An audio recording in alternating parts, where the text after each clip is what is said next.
Assalamualaikum warahmatullahi wabarakatuh. Selamat pagi, salam sejahtera bagi kita semua. Perkenalkan, kami dari kelompok 2 yang beranggotakan Apifah Nisrina Mahdiah dengan NPM 2041020025,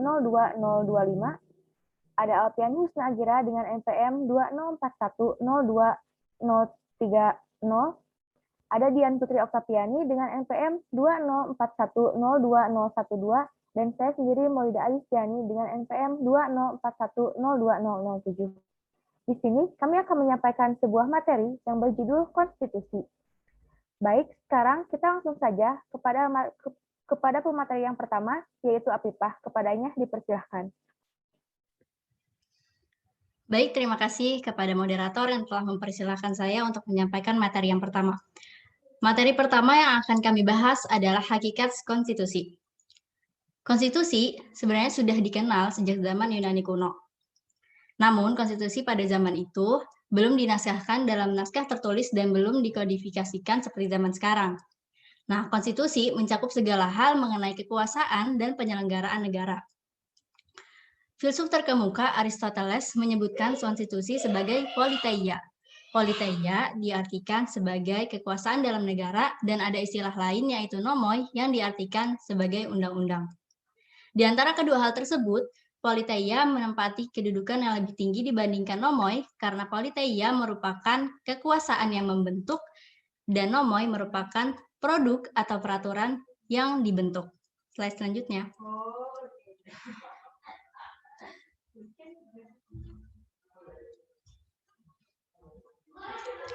Nah, secara harfiah, konstitusi sering diterjemahkan sebagai undang-undang dasar, yang mana kebiasaan mengartikan konstitusi sebagai undang-undang dasar ini menyebabkan sebagian besar orang berpikir bahwa konstitusi adalah suatu naskah tertulis. Padahal menurut para ahli, konstitusi memiliki makna yang lebih luas lagi. Dalam praktik kenegaraan, konstitusi dapat diartikan sebagai undang-undang dasar dan lebih luas dari undang-undang dasar. Untuk lebih jelasnya lagi, saya akan menjelaskan konstitusi dalam arti luas, arti sempit, arti material, arti formil, dan arti menurut para pandangan para ahli. Yang pertama ada konstitusi dalam arti luas.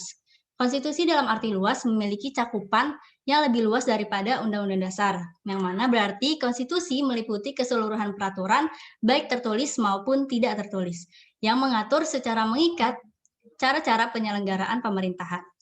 Yang kedua, ada konstitusi dalam arti sempit. Konstitusi dalam arti sempit ini berarti konstitusi sama dengan undang-undang dasar. Yang mana anggapan ini berasal karena adanya pengaruh dari paham kodifikasi. Apa sih paham kodifikasi itu? Paham kodifikasi itu adalah paham yang menghendaki agar semua peraturan hendaknya untuk ditulis, untuk mencapai kesatuan hukum, kesederhanaan hukum, dan kepastian hukum. Maka dari itu, hukum hendaknya untuk ditulis. Contohnya, Indonesia menyebut Undang-Undang Dasar Republik Indonesia Serikat dengan sebutan Konstitusi RIS. Slide selanjutnya.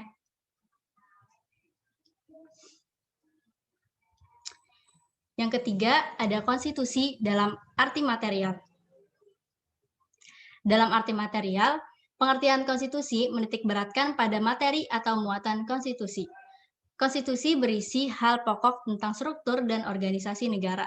Konstitusi memuat aturan-aturan dasar tentang pola ketatanegaraan sebagai berikut.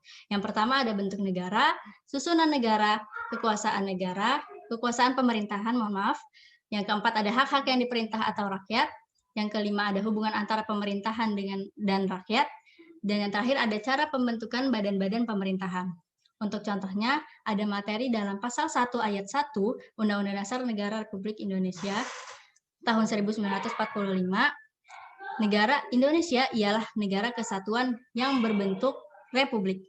Di mana ayat ini mengandung materi atau muatan yaitu menunjukkan bahwa bentuk negara Indonesia merupakan negara kesatuan. Slide selanjutnya.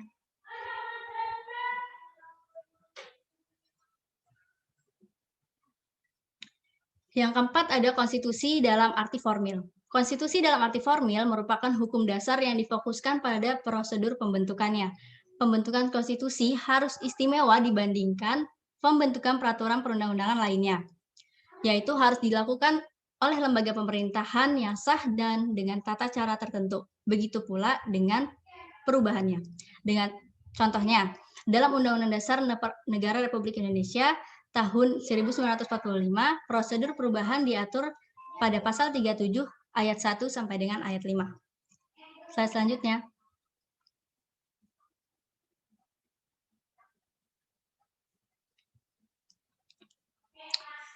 Yang terakhir ada konstitusi dalam pandangan para ahli. Yang pertama ada konstitusi menurut Lassalle, seorang filsuf dari Jerman. Beliau mengatakan konstitusi merupakan hubungan antara kekuasaan dalam masyarakat, wujud kekuasaan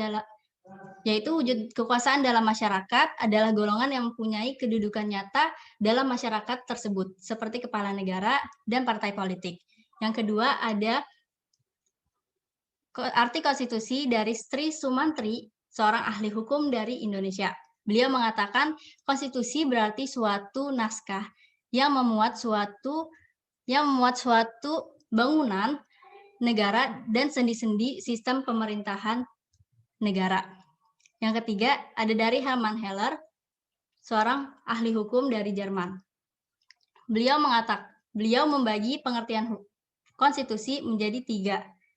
Yaitu yang pertama, konstitusi mencerminkan kehidupan politik dalam masyarakat sebagai suatu kenyataan dan konstitusi tersebut belum merupakan konstitusi dalam arti hukum. Yang kedua, konstitusi dalam arti hukum adalah konstitusi yang hidup dalam masyarakat dan dijadikan sebagai suatu kesatuan kaidah baru. Dan yang ketiga, konstitusi sebagai hukum tertulis. Nah, yang keempat, ada konstitusi berdasarkan K.C. Weyr. Beliau mengungkapkan konstitusi sebagai keseluruhan sistem ketatanegaraan suatu negara. Dan yang terakhir, ada dari Carl Schmitt, seorang ahli filsafat dari Jerman. Beliau membagi konstitusi dalam 4 pengertian. Yang pertama, konstitusi dalam arti absolut. Konstitusi dalam arti absolut dijabarkan dalam 4 penjelasan. Yang pertama, konstitusi dianggap sebagai kesatuan organisasi nyata yang mencakup semua bangunan hukum dan semua organisasi yang ada di dalam negara. Dan yang kedua, konstitusi sebagai bentuk negara, dan yang dimaksud dengan bentuk negara adalah negara dalam arti keseluruhan. Bentuk negara itu bisa demokrasi atau monarki. Yang ketiga, konstitusi merupakan faktor integrasi. Faktor integrasi ini sifatnya bisa abstrak dan fungsional. Yang keempat, konstitusi merupakan sistem tertutup dari norma-norma hukum yang tertinggi di dalam negara. Dan yang kedua, ada konstitusi dalam arti relatif. Konstitusi dalam arti relatif adalah konstitusi yang dihubungkan dengan kepentingan golongan tertentu dalam masyarakat. Golongan yang dimaksud adalah golongan borjuis liberal. Mereka menghendaki adanya jaminan dari penguasa agar hak-haknya tidak dilanggar. Konstitusi dalam arti relatif dibagi menjadi dua sub pengertian. Yang pertama, konstitusi sebagai tuntutan dari golongan borjuis liberal agar hak-haknya dijamin dan tidak dilanggar oleh penguasa. Yang kedua, konstitusi dalam arti formal atau konstitusi tertulis.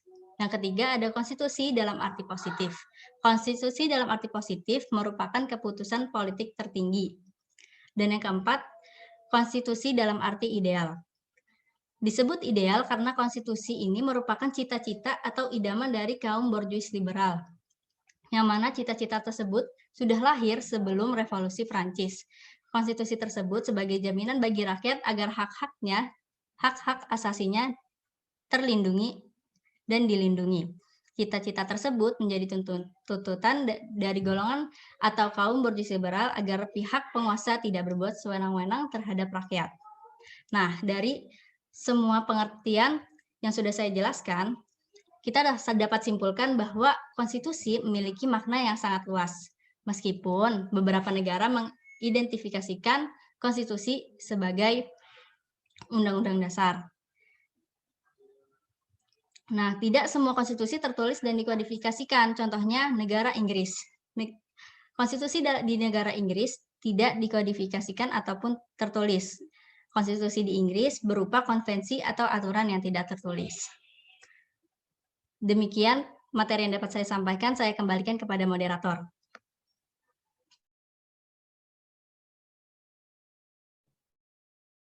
Baik, terima kasih kepada Apipah yang telah menyampaikan materinya dengan baik.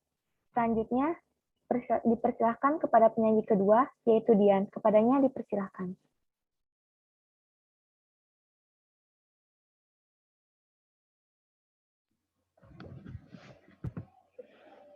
Yang selanjutnya adalah B, nilai tujuan dan fungsi konstitusi. Nilai dalam konstitusi ada nilai normatif, yang suatu konstitusi memiliki nilai normatif jika resmi diterima oleh suatu negara.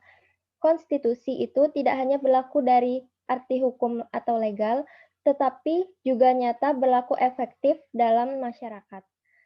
Kemudian yang B, nilai nominal. Konstitusi memiliki nilai nominal jika menurut hukum berlaku tetapi tidak sempurna, karena pasal-pasal yang terdapat dalam Undang-Undang Dasar itu berlaku bagi seluruh wilayah negara. Kemudian yang C, slide selanjutnya.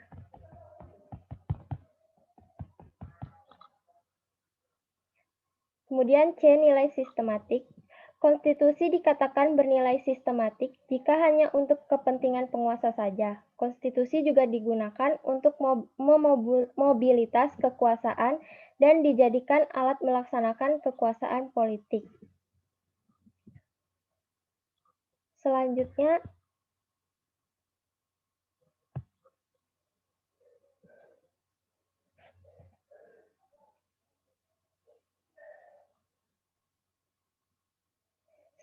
ada tujuan konstitusi. Tujuan konstitusi dibentuk. Yang pertama, konstitusi membatasi kekuasaan penguasa. Dengan demikian, tidak akan terjadi kesewenangan. Pembatasan kekuasaan mampu menghambat tumbuh rezim otoriter. Yang kedua, konstitusi melindungi hak asasi manusia.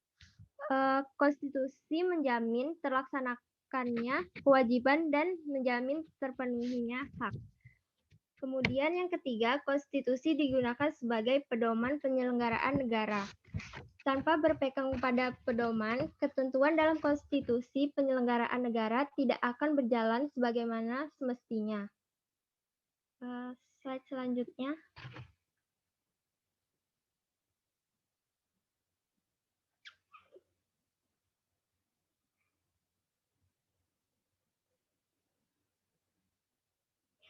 Yang ketiga ada fungsi konstitusi. Menurut Jimli Asidik, pakar hukum tata negara, mengemukakan 8 fungsi konstitusi sebagai berikut. Yang pertama, penentu atau pembatas kekuasaan.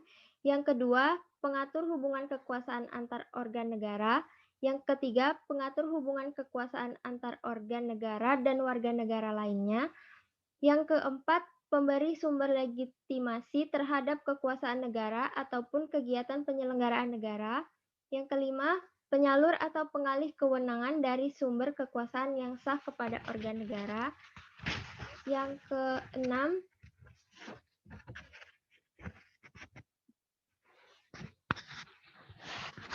simbolis, yaitu sarana pemersatu atau symbol of unity, rujukan identitas atau identity of nation, dan keagungan kebangsaan atau center of ceremony. Yang selanjutnya, sarana pengendalian masyarakat, social control, baik arti sempit atau bidang politik maupun dalam arti luas mencakup bidang sosial ekonomi.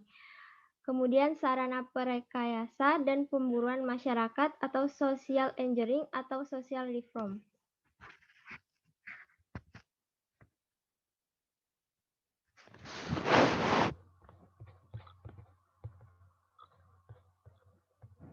Slide selanjutnya.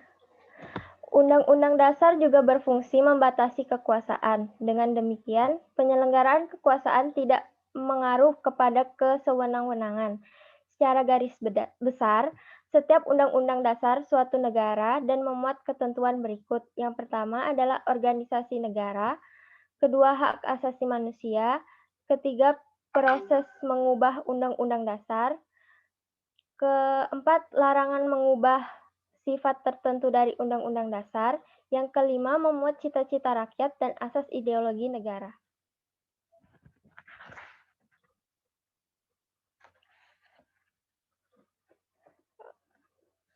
Selanjutnya saya kembalikan ke moderator. Terima kasih. Baik, terima kasih kepada Dian yang telah menyampaikan materinya dengan baik. Sekarang kita melanjutkan ke materi yang ketiga yang akan disampaikan oleh saya sendiri, yaitu kedudukan konstitusi. Kedudukan dimaknai sebagai sebuah tempat atau posisi. Adapun konstitusi merujuk pada kedudukan konstitusi berarti posisi atau tempat suatu undang-undang dasar negara jika disandingkan dengan peraturan lainnya. Undang-undang dasar menjadi dasar pembentukan perundang-undangan yang lain. Undang-undang dasar membutuhkan peraturan perundang-undangan untuk menjabarkan ketentuan pokok yang bersifat umum. Namun, peraturan lain pun tidak boleh bertentangan dengan undang-undang dasar. Dengan demikian, konstitusi menduduki posisi paling tinggi dibandingkan dengan peraturan perundang-undangan lainnya. Undang-undang dasar merupakan perwujudan hukum tertinggi yang harus ditaati, baik oleh rakyat maupun oleh pemerintah. Next.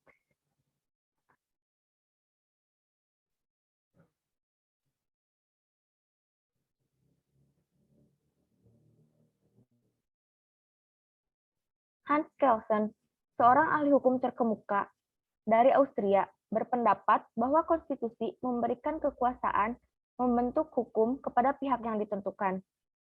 Maka dapat ditarik kesimpulan mengenai kedudukan konstitusi bagi sebuah negara. Yang pertama, konstitusi merupakan hukum dasar. Konstitusi merupakan hukum dasar berarti berisi aturan-aturan dan ketentuan tentang hal-hal yang mendasar dalam kehidupan suatu negara. Contohnya, pembatasan kekuasaan pemerintah dan jaminan akan hak dasar rakyat. Yang kedua, konstitusi merupakan hukum tertinggi. Konstitusi merupakan hukum tertinggi dalam hierarki peraturan perundang-undangan nasional sebuah negara. Perundang-undangan sebuah negara dapat dirinci dan diurutkan berdasarkan tingkatannya, mulai dari yang terendah hingga yang tertinggi menyerupai piramida. Dalam sistem konstitusional, konstitusi mempunyai validitas yang lebih tinggi dibandingkan dengan perundang-undangan biasa. Selanjutnya.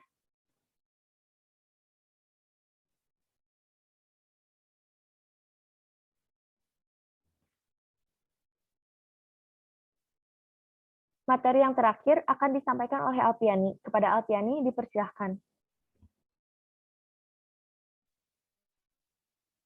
Terima kasih kepada moderator karena telah mempersilahkan saya untuk membacakan materi.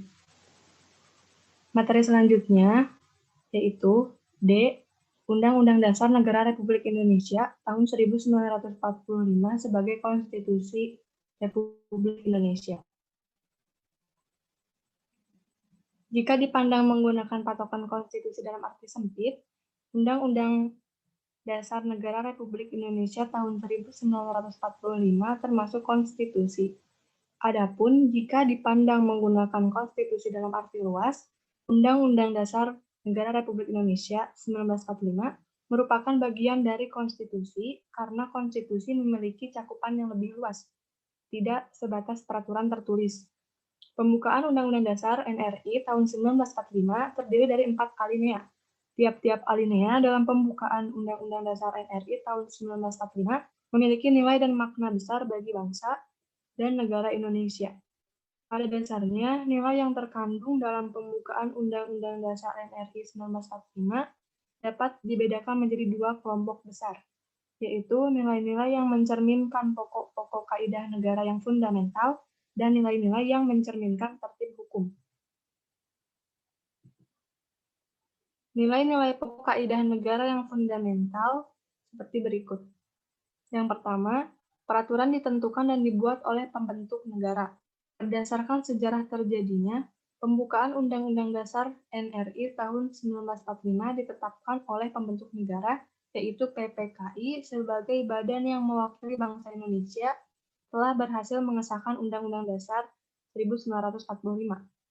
Yang kedua, adanya pernyataan lahir sebagai penjelmaan kehendak pembentuk negara untuk menjadikan hal-hal tertentu sebagai dasar dari negara yang dibentuknya.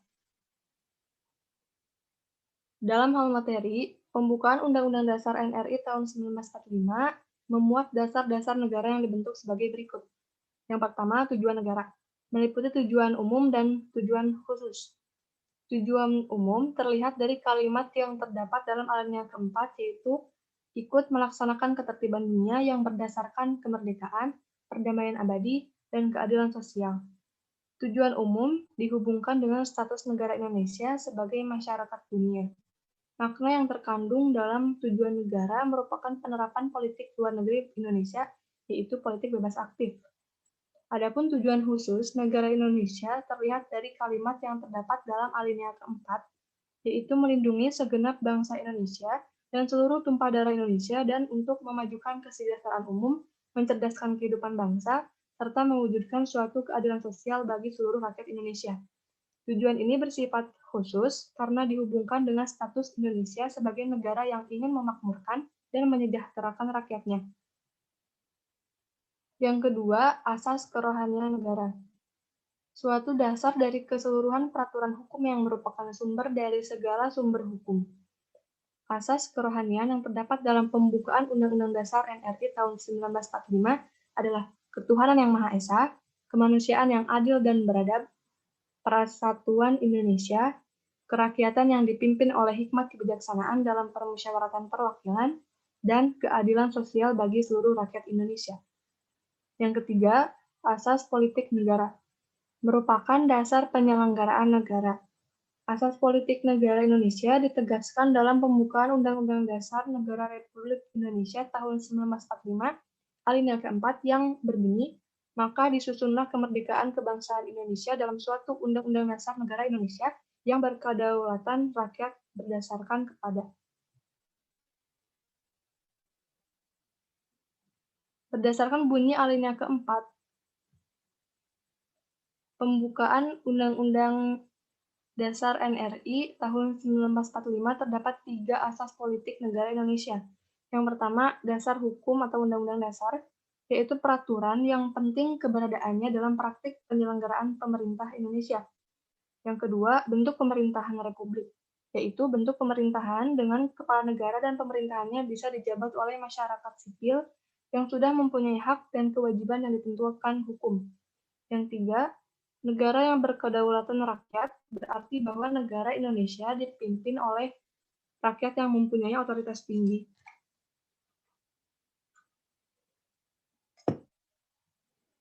Tetapi, walaupun rakyat mempunyai otoritas tertinggi, pelaksanaan penyelenggaraannya diserahkan kepada organ-organ negara seperti eksekutif, legislatif, dan yudikatif. Sebagai pokok kaidah negara fundamental, pembukaan Undang-Undang Dasar Negara Republik Indonesia tahun 1945 memuat ketentuan tentang ditetapkannya sebuah Undang-Undang Dasar Negara Indonesia dan Pemerintahan Negara Indonesia. Hal ini dinyatakan dalam alinea keempat pembukaan Undang-Undang Dasar Negara Republik Indonesia tahun 1945 yang berbunyi, kemudian daripada itu untuk membentuk suatu pemerintahan negara Indonesia, maka disusunlah kemerdekaan kebangsaan Indonesia itu dalam suatu Undang-Undang Dasar Negara Indonesia yang terbentuk dalam suatu susunan negara Republik Indonesia. Sekian materi yang dapat saya sampaikan. Terima kasih, saya kembalikan kepada moderator.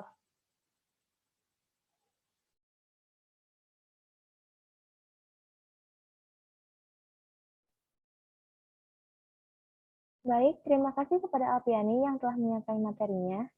Sekarang kita bahas salah satu contoh masalah dari konstitusi, yaitu tentang penyimpangan kekuasaan.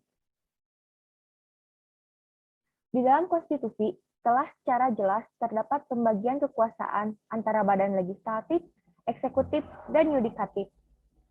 Adanya pembagian kekuasaan ini akan memberikan batasan kepada setiap kelompok sehingga tidak ada tumpang tindih serta kekuasaan teramat besar kepada satu badan. Salah satu kasus dalam penyimpangan kekuasaan ini adalah kasus Letkol HA yang dihukum karena penyalahgunaan kekuasaan. Letkol HA ini menyalahgunakan kekuasaannya untuk mengatur dalam penempatan Pamen di TNI Angkatan Laut dan Komandan KRI. Ia memiliki jaringan untuk merekrut perwira agar diproyeksikan bisa menduduki posisi menjadi Komandan KRI.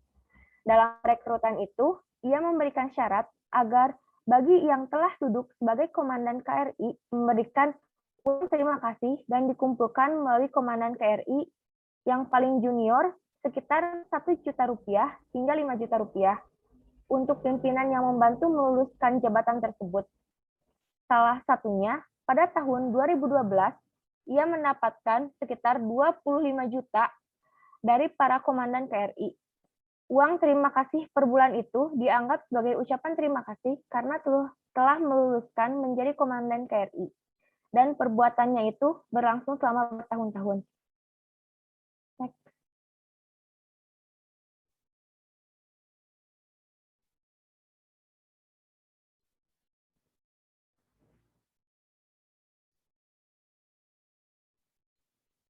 Hukumannya ialah berupa pidana penjara selama 4 bulan dan masa percobaan 6 bulan dengan perintah supaya tidak usah dijalani kecuali di kemudian hari ada putusan hakim yang menentukan lainnya. Disebabkan karena terpidana melakukan tindak pidana atau melanggar pasal 3 Undang-Undang Hukum Disiplin Militer sebelum masa percobaan selama 6 bulan tersebut habis.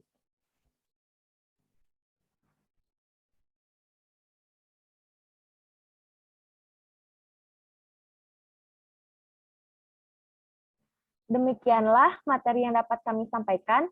Mudah-mudahan bisa bermanfaat. Mohon maaf atas segala kesalahan dan kekurangannya. Wassalamualaikum warahmatullahi wabarakatuh.